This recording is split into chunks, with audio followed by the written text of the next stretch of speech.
Allahumma, duhai Allah, bermohon dia. Innahu kanat libnatu ambe. Saya punya sepupu, anak paman, perempuan, cantik, luar biasa. Kanat ahabban nas ilayya. Dan dia sosok yang saya cintai di antara sekian orang yang pernah saya temui. Jadi ini mencintai anak pamannya, kan saking cintanya muncullah perasaan suka yang mendalam, jatuh cinta lah di sini. Ya. Kemudian wa fi riwayah, dan dalam riwayat lain kata Imam An-Nawawi, kuntu uhibbuha ka ashadda ma yuhibbu rijalun nisaa. Bahkan saya sangat mencintainya seperti laki-laki yang tengah dibabuk cinta pada seorang perempuan. Memang sudah sampai pada tingkatan cinta luar biasa, sehingga nah ini yang jadi persoalan. Ini yang jadi persoalan. Kalau sudah masuk hal-hal yang demikian, seharusnya itu harus diselesaikan. Imma Anda mengungkapkan kalau ada rasa lewat perwakilan disampaikan dan sebagainya, jangan banyak dipendam lama-lama. Setan bermain nanti di situ. Kalau memang sudah waktunya punya rasa, ada ketertarikan, sampaikan. Ya, Quran surah ke-49 ayat 13, ta'aruf di situ. Ta'aruf, saling di situ. Awas, hati-hati, ini bukan dari sisi laki-laki saja, memang umumnya laki-laki mencari, tapi perempuan pun suka ngintip-ngintip. Ini ya, bukankah Sayyidah Khadijah memperhatikan Nabi SAW? Ya, bukan Nabi yang memperhatikan Sayyidah Khadijah, Nabi diperhatikan Sayyidah Khadijah.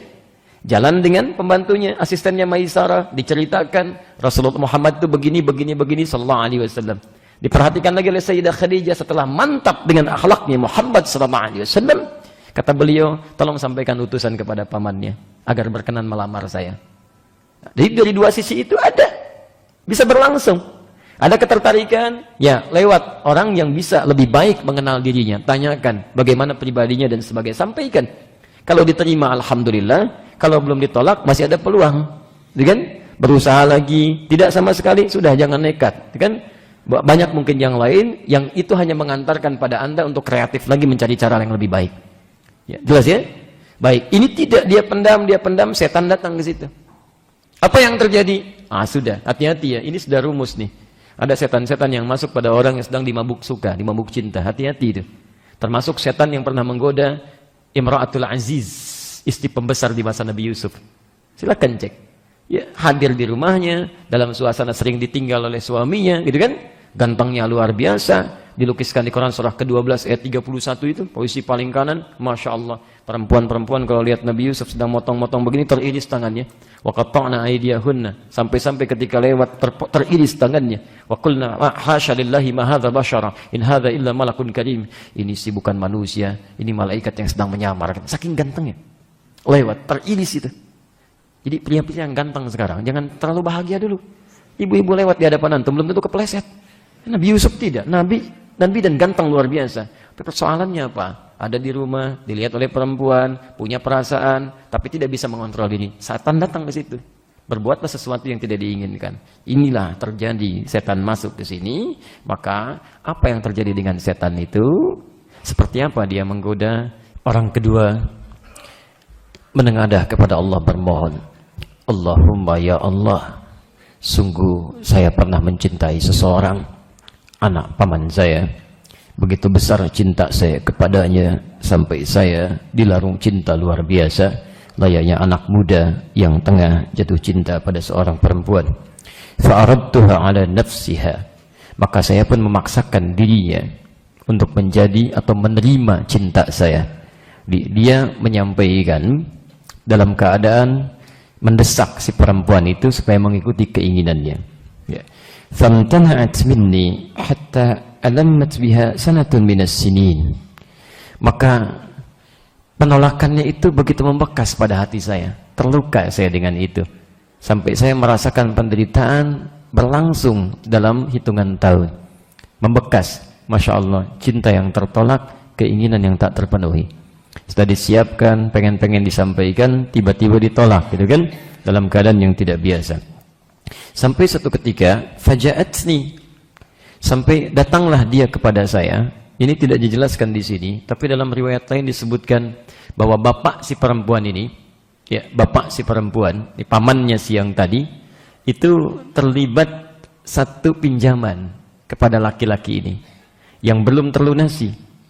Ya, dan mendapatkan satu kesempatan si laki-laki itu untuk menekan bapaknya. Sehingga diutuslah anaknya untuk meminta keringanan. Itu dalam kisah yang lain. Di sini tidak ditampilkan.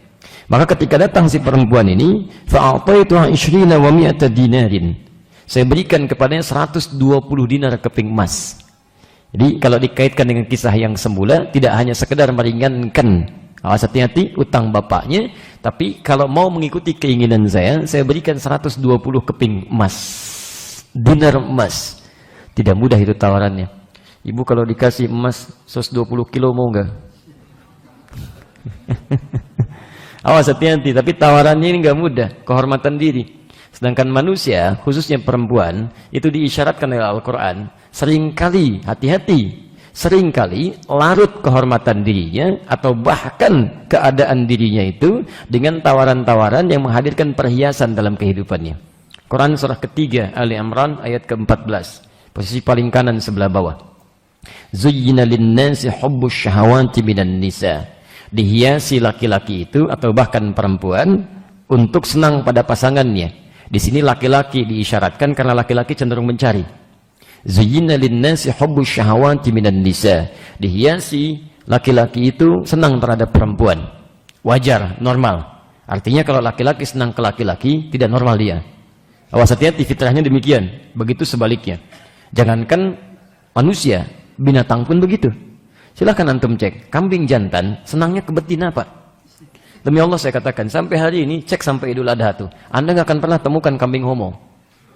Laki-laki, berdasar penelitian, kambing 2017 senang kepada kambing jantan lagi. Masya Allah, belum saya temukan itu. Belum pernah ada sapi lesbi. Kalau ada, mungkin nggak bisa digunakan kurban itu. Ya, nggak bisa dipakai, nggak ada dan tidak ada fitrahnya demikian.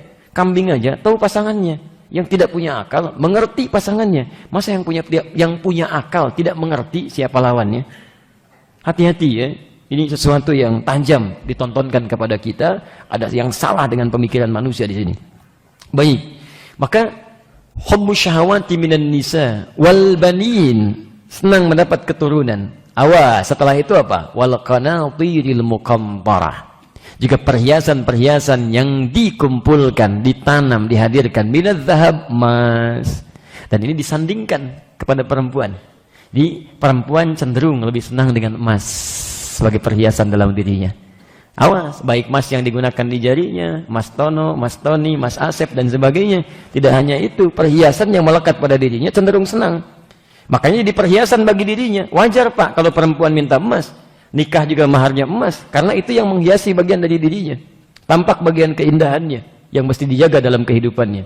Tapi jangan lupa, di situ akan jadi bagian kelemahan bagi perempuan. Dan emas itu bukan diartikan dengan emas juga. Dalam dulu, konteks orang dulu, kalau disebutkan emas, itu artinya harta yang bernilai.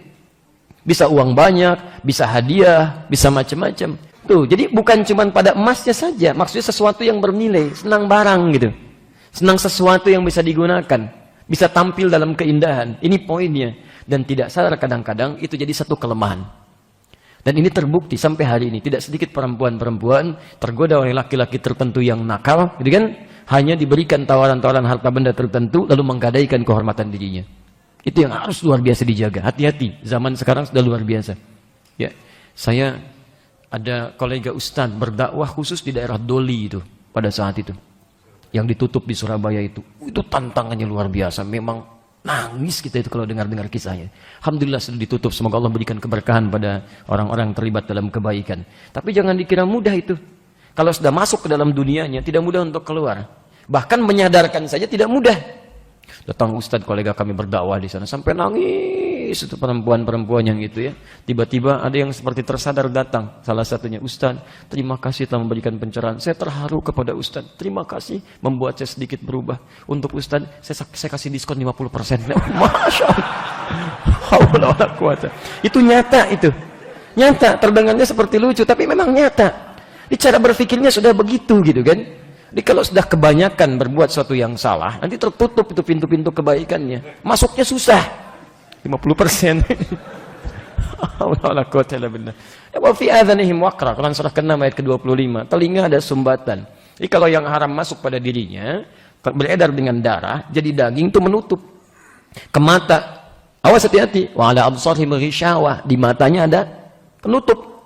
Jadi melihat yang baik-baik susah. Lihat ke masjid susah, lihat masjid susah, dengar azan marah, diajak ke taklim, ngajak debat, gitu kan? Nah itu susah. Itu kalau sudah masuk penutup itu demikian.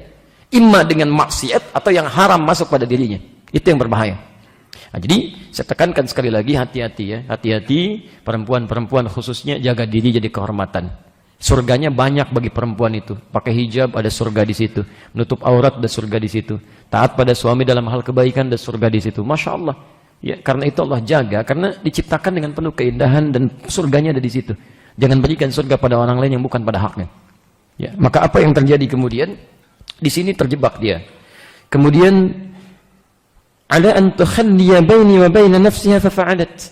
Saya berikan 120 dinar emas supaya dia bisa memberikan cintanya kepada saya sampai melakukan hubungan yang terlarang. Maka dia setuju.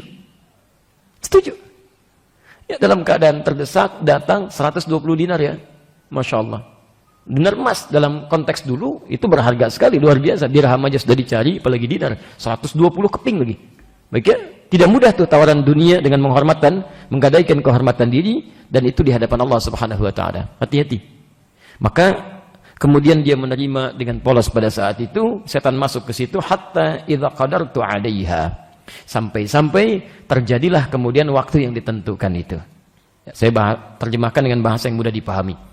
Wa fi riwayat, dalam riwayat lain lebih dalam lagi, falamma qa'adtu baina rijlaiha, maka tatkala malam itu waktu itu terjadi dan hampir terjadi perbuatan itu, hampir-hampir saya berhubungan dengannya, lihat kalimatnya, qalat, tiba-tiba datanglah kemudian fitrah di diri perempuan itu. Biasanya begini, alhamdulillah, biasanya kalau seseorang tidak pernah berbuat maksiat sebelumnya, itu biasanya suara hatinya masih kencang. Ada penolakan besar dalam dirinya.